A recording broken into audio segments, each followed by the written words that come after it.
Hola hermanitos y hermanitas, pues una vez más estamos aquí con ustedes en Escuela de Pastoral, segundo grado. Nos corresponde la lección 19, la realidad interior al exterior. Bueno, sabemos por experiencia en la vida ordinaria, no todo lo que sucede en nuestra presencia lo podemos ver ni oír ni oler debido a que nuestros sentidos tienen un límite de percepción y a que además existen circunstancias en que elementos ajenos a nosotros contribuyen a engañar nuestros sentidos. La limitación de nuestros sentidos hoy se demuestra fácilmente. Los rayos ultravioleta del sol queman terriblemente.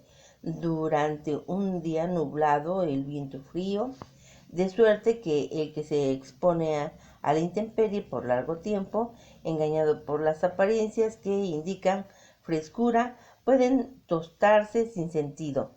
Las ondas sonoras de alta frecuencia ya no son perceptibles por el oído humano, que tiene un límite, por lo que en ocasiones un animal doméstico puede causar intranquilidad por lo que él ha oído, sin que su amo haya escuchado nada, en que el poder auditivo del animal sobrepasa del hombre. Ya es común el conocimiento del radar, invento que permite captar la presencia de objetos que se hallan fuera de la visión humana. Este invento surgió por la observación de los murciélagos. En plena oscuridad se guían por la vista que resulta inútil por la falta de luz, sino que por el eco de sus sentidos o de sus silbidos en la acción con regreso a ellos les muestra la proximidad o lejanía de un obstáculo a su vuelo. De este modo, queda demostrada la limitación de los sentidos y la posibilidad de ser engañado por ello. El espejismo es un fenómeno de desviación de la luz que nos hace sentir que lo visto por nosotros se encuentra en una dirección que no es la verdadera. Cuando hundimos el agua en un platito o en un palillo o de lápiz o regla, lo que tú veas, nos parece ver que este se ha quebrado exactamente en la superficie líquida para tomar diferente dirección por debajo del agua. Nuestros sentidos pues no son de fiar del todo. Hay a nuestro alrededor aún el ambiente material que nos rodea, cosas que no podemos, situaciones que no percibimos, sucesos que no podemos contemplar y porque no podemos ver todo, percibir todo, contemplar todo, acabamos por decir que no lo podemos entender. No es del todo así. Si pudiéramos captar en nuestros sentidos toda esa cosa o todas esas cosas y acontecimientos que se nos escapan sin que podríamos entender mucho de ello, como lo entienden los científicos auxiliados por aparatos que les ayudan a percibir, y de este modo cada vez se van entendiendo más y más cosas conforme se adelantan en la construcción de aparatos auxiliares. Pues bien, esto sucede en nuestra vida ordinaria, ligada necesariamente al ambiente material que nos rodea. Pero existen también en la vida espiritual, sobrenatural, en la cual nuestros sentidos físicos son absolutamente inútiles porque no fueron formados para percibir, sino lo material y físico. De ahí que existen muchas personas que queremos llegar a percibir las cosas del campo del espíritu del mismo modo que las del campo material. Al no poderlo hacer por medio de los sentidos, adopten la posición muy cómoda de negar que existan los valores superiores. Tales personas son los que se llaman incrédulos, racionalistas, etcétera, a todos los cuales es común el principio de lo que solo creen lo que entienden, como si por el solo hecho que no entender una cosa, ésta pudiera dejar de existir. En todas las épocas existieron personas que vieran las cosas de los valores espirituales. Así, por otra parte, también existieron siempre los del otro extremo, los que, al no poderse explicar determinados hechos, los atribuyeron cómodamente también a un origen sobrenatural. Son los que se dicen supersticiosos, crédulos, para los cuales todo aquello que escapa al dominio del hombre es sobrenaturalizado, con deformación de las ideas religiosas, dando origen a múltiples errores. Entre estos extremos se encuentra la verdad de la vida espiritual, con presencia cierto de Dios entre los hombres, dispensado sus gracias, luces y motivación para los que podemos avanzar por el camino de la perfección.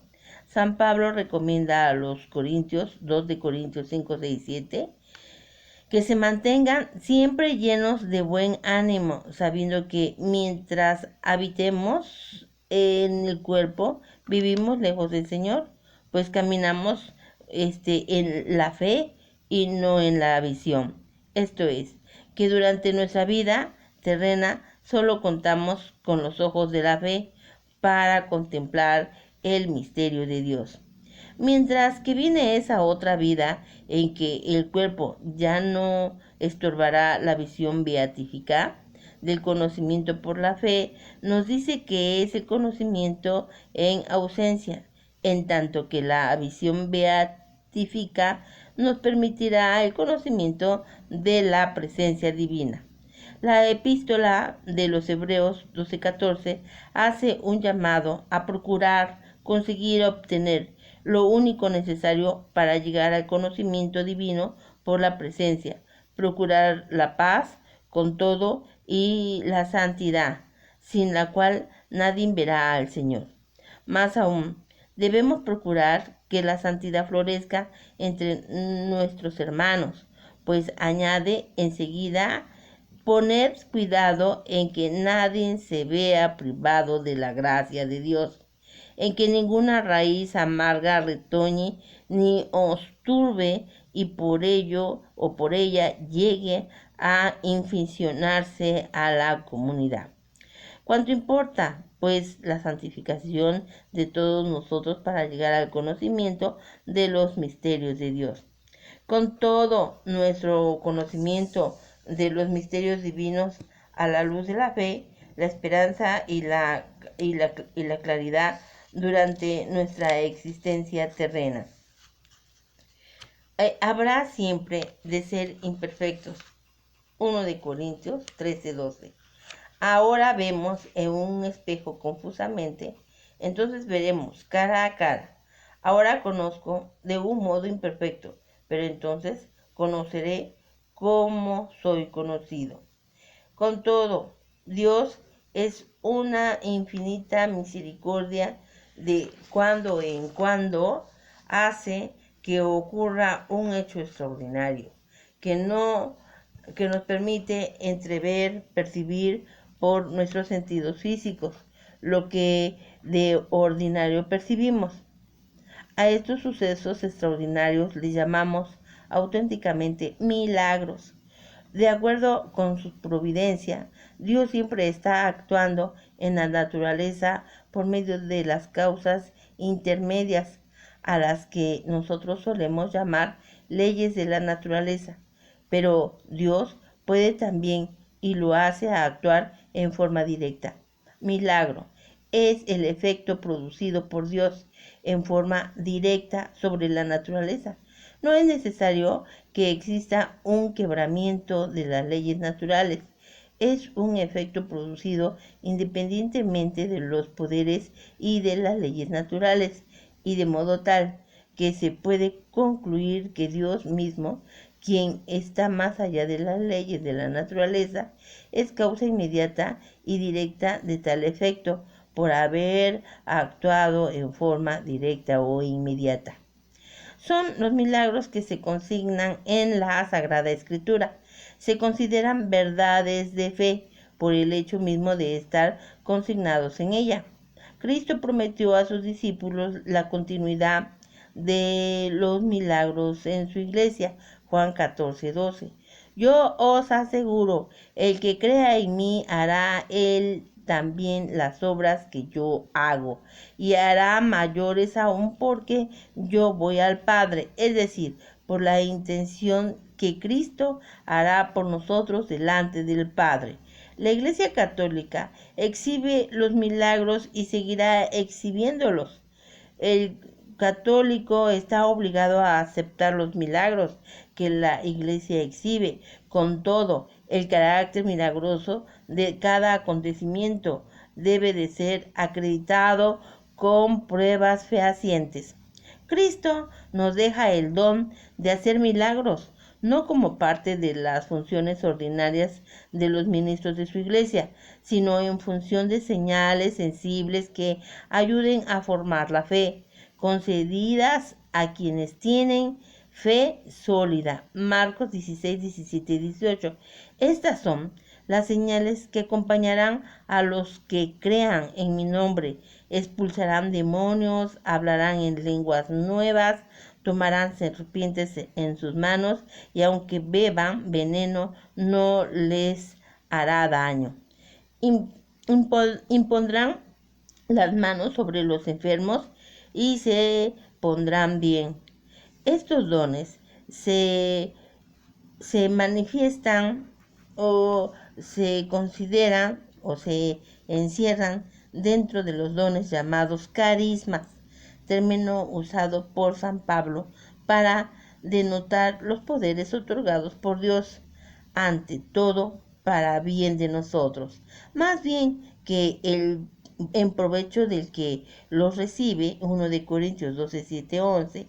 A cada cual se le otorga la manifestación del Espíritu para provecho común, porque a uno se le dará el espíritu de la palabra de sabiduría, a otro la palabra de la ciencia según el mismo espíritu, a otro la fe, el mismo espíritu, a otro el carisma de curaciones, en el único espíritu, a otro el poder del milagro, a otro profecías, a otro discernimiento del espíritu, a otro diversidad de lenguas, a otro el don de interpretarlas, pero todas estas cosas las obras un mismo y único espíritu va construyéndolas a cada uno en particular según su voluntad. Notemos dos cosas aquí. Primera, el apóstol atribuye al espíritu al reparto de los dones. Segundo, todo don concedido en función del servicio a la comunidad. El otorgamiento de carismas no implica necesariamente santidad en la persona que lo recibe, ni es recompensa al mérito, sino que se otorga ordinariamente para que el individuo sea útil a la comunidad. San Pablo enumera 9 carismas, como hemos visto. Santo Tomás de Aquino los clasifica en 3 grupos: los que mira al conocimiento de las cosas divinas, los que otorgan facultad para exponer la verdad divina, y el poder de obras, milagros. Es verdad de fe en la iglesia existen los milagros, y que la extensión de la iglesia y la conservación de los milagros se han logrado acompañándose de los milagros. Marcos 16, 20. Ellos salieron a predicar por todas partes, colaborando el Señor con ellos y confirmando la palabra con las señales que la acompañaban. Tal como hemos dicho anteriormente, los milagros deben ser atribuidos correctamente a los méritos de Cristo, y así San Pedro lo hace notar a los judíos en Hechos 12:13. Israelitas, ¿por qué os admiráis de esto? ¿Por qué no miráis fijamente como si por nuestro poder o piedad hubiéramos hecho caminar a el Dios de Abraham, de Isaac y de Jacob, El Dios de nuestros padres ha glorificado a su siervo Jesús, a quien vosotros entregasteis y de quien negasteis ante Pilatos, cuando éste estaba resuelto a ponerle en libertad. Al ocurrir el milagro, no es preciso que exista un hecho contrario a las leyes naturales. Puede ser que el milagro consista en que, en forma anormal o extraordinaria, las fuerzas naturales actúen, como puede ser la curación de un enfermo por medio de esas reacciones inesperadas del organismo y sus defensas. Incluso puede ser que quien tenga el carisma de la curación simplemente realice la función de influir beneficiosamente en el organismo enfermo para que ocurran esas reacciones inesperadas. Para que exista el milagro, debe de existir su evidencia por medio de los sentidos, esto es, que por medio de la vista, etc., ha de percibirse el milagro. De este modo, verdades de fe tales como la presencia real de Jesucristo en la Sagrada Eucaristía no son milagros, por cuanto lo que ahí ocurre no es perceptible por medio de los sentidos. Es una verdad de fe, pero no milagro. Como todo, han ocurrido milagros eucarísticos por los cuales esa misma presencia real de Jesús es la Eucaristía. Ha sido contemplada por la mirada física de algunas personas favorecidas. Los carismas en la vida de la Iglesia, entre las riquezas de la vida sobrenatural que no son perceptibles a los sentidos, se encuentran los carismas, dones que Dios otorga a los ministros de la Iglesia, de quienes se sirve precisamente para ir construyendo esa misma iglesia por la que va realizando su plan de la salvación a través de los siglos hasta que venga.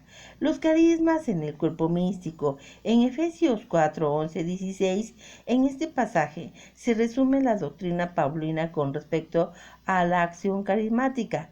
Él mismo dio unos ser apóstoles, a otros profetas, a otros evangelizadores, a otros pastores y maestros, para el resto ordenamiento de los santos en orden a las funciones del misterio, para edificación del cuerpo de Cristo, hasta que lleguemos toda a la unidad de la fe y del conocimiento pleno del Hijo de Dios, al estado del hombre perfecto, a la madurez de la plenitud de Cristo, para que no seamos ya niños llevados a la deriva y zarandeando por cualquier viento de doctrina, a merced de la malicia humana y de la astucia que conduce engañosamente al error. Antes bien, siendo sinceros en el amor, crezcamos en todo hasta que aquel que es la cabeza, Cristo, de quien todo el cuerpo recibe trabazón y cohesión por medio de toda clase de junturas que llevan la nutrición según la actividad propia de cada uno de las partes, realizando así el crecimiento del cuerpo para su edificación en el amor. Este solo pasaje es toda una lección del aprovechamiento que debemos realizar de las multitudes dones que Dios otorga a cada uno. Si sabemos combinarlos actuando en labor en equipo, conseguiremos entre todos resultados sorprendentes, y fijemos en que el Señor no ha querido dar su riqueza total a uno solo, sino parcialmente, para que nos veamos obligados a acudir al esfuerzo común y nunca al apostolado individual, donde necesariamente somos limitados y deficientes. El apostolado individual queda reservado a las circunstancias personales donde es imposible valerse de la ayuda de los hermanos. Este aprovechamiento de los carismas debe obedecer naturalmente a planes organizados y a la dependencia de una jerarquía y la función de una autoridad. En la carta de los Colonicenses 2:19, el apóstol critica a quienes pretenden actuar en forma aislada, sin orden ni concierto, sin mantenerse unido a la cabeza, del cual todo el cuerpo, por medio de junturas y ligamentos, recibe nutrición y cohesión para realizar su crecimiento en Dios. Para nosotros la cabeza, lo somos o lo sabemos, es Cristo, quien realiza su jefatura a través de la jerarquía eclesiástica, y así nos llega descendente de Cristo al Papa, de este al obispo, del obispo al vicario episcopal, y de este al párroco, del párroco al capellán, de suerte que nosotros, colaborando con el párroco o capellán, estamos unidos a Cristo, nuestra cabeza, dentro de la delegación de la autoridad divina, que no vemos, pero creemos con toda la firmeza de nuestra fe. Estando a las órdenes del párroco, estamos a las órdenes de Cristo. Sometidos a la autoridad parroquial, estamos sometidos a Cristo, nuestra cabeza. Solo las dolorosas rupturas dentro de la línea de la autoridad nos obligarán a evadir al representante inmediato de ella. Para que extrema situación, estar con el Papa, sucesor de Pedro, a quien fue conferida la inherancia, la ausencia de error, hasta el fin de los tiempos. Simón, mira que Satanás ha solicitado el poder cribaros como trigo, pero yo he rogado por ti para que tu fe no desfallezca. Y tú, cuando hayas vuelto, confirma a tus hermanos. Es deber de nosotros orar porque estos extremos nunca suceden a la crisis de la autoridad, nunca acontezca. De este modo, el principio de autoridad en la Iglesia cabe dentro de lo que se ve, pero que ciertamente existen. Esta autoridad no se sustenta sobre armas ni soldados como las autoridades terrenas, sino en lo personal, aceptación del cristiano, que percibe a su cabeza, Cristo, a la luz de la fe. Es un hombre de que los ojos del mundo es como los demás. De este modo, en las lecciones sucesivas iremos descubriendo muchos otros valores de la vida sobrenatural, escondidos al incrédulo, pero ciertamente existentes. Atentos a la acción del Divino Espíritu, hemos de aceptar con humildad el misterio de Dios, misterio en que generaciones pasadas no nos fue dado a conocer a los hombres, como ha sido ahora revelado a sus santos apóstoles y profetas por el Espíritu, que los gentiles son coherederos también del mismo cuerpo y partícipes de la misma promesa de Cristo Jesús. 1 de Efesios 3, 5, 6. Resumiendo, además de lo que podemos percibir por los sentidos, existen otros valores que solo son perceptibles a la luz de la fe. Esos valores se encuentran dentro de lo que llamamos misterio de Dios y son integrantes de la vida sobrenatural. Al revelarnos Dios su misterio, ha querido poner en cuanto conocimiento los valores espirituales para que sean auxiliares nuestros, así considerados los llamados carismas. Los carismas son dones, gracias, regalo de Dios, quien los proporciona según le place y siempre en orden al beneficio común dentro de la Iglesia, cuerpo místico de Cristo. Dentro de esos mismos valores se encuentran los milagros, intervenciones divinas directas que pueden alterar o no a las leyes naturales. Resolución. Concédeme, Señor, conocer tus misterios y con humildad aceptarlos. Poner tus carismas al servicio de la comunidad. Ser dócil al principio de autoridad y esperar tus beneficios. Hermanitos y hermanitas, hemos terminado la lectura del día de hoy. Pues estamos aquí para servirte y una vez más te invito a que te suscribas al canal. Mira que así para que nuestro grupo sea más y esta lectura pueda llegar a más hermanitos nuestros. Te invito a que me regales un like, es decir, una manita arriba. También que te pido que compartas esta lección con otros hermanitos que tú conozcas para que puedan escuchar todos los beneficios que nos llegan conociendo y realizando la palabra de Dios. Bueno, nos vemos hasta la próxima. Bye.